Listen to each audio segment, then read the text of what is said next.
Bucking the Sun by Ivan Doig.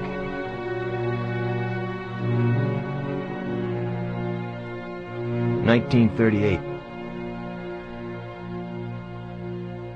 Self-made men always do a lopsided job of it, and the sheriff had come out conspicuously short on the capacity to sympathize with anyone but himself. No doubt ears still were burning at the Fort Peck end of the telephone connection.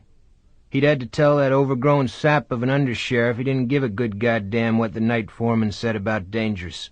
Get the thing fished out of the river if it meant using every last piece of equipment at the dam site. Die of eyelids you could, on this monotonous stretch of highway down to the dam. He cranked open the window for night air to help keep him awake. He'd been up until all hours sheriffing the town of Glasgow through the boisterous end of another week and had barely hit bed when the telephone jangled.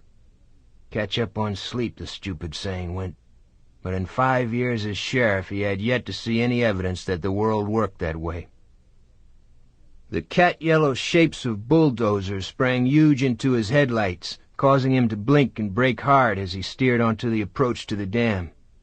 Past the bulks of earth-moving equipment parked for the night, on the rail spur stood a waiting parade of even more mammoth silhouettes, flat cars loaded high with boulders to be tumbled into place on the dam face.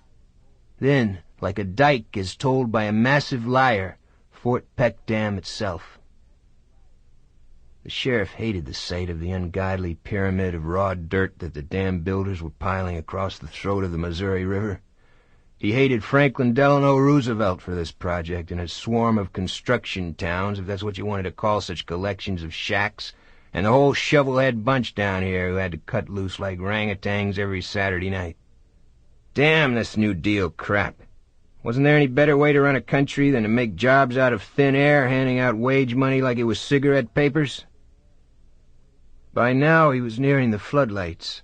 Could see the work barge with its crane arm poised and the cluster of men at the truck ramp where it must have happened. He crept the patrol car along the crest of the dam, and when he parked made it a point not only to leave the car in gear but to set the emergency brake, hard as he could yank it.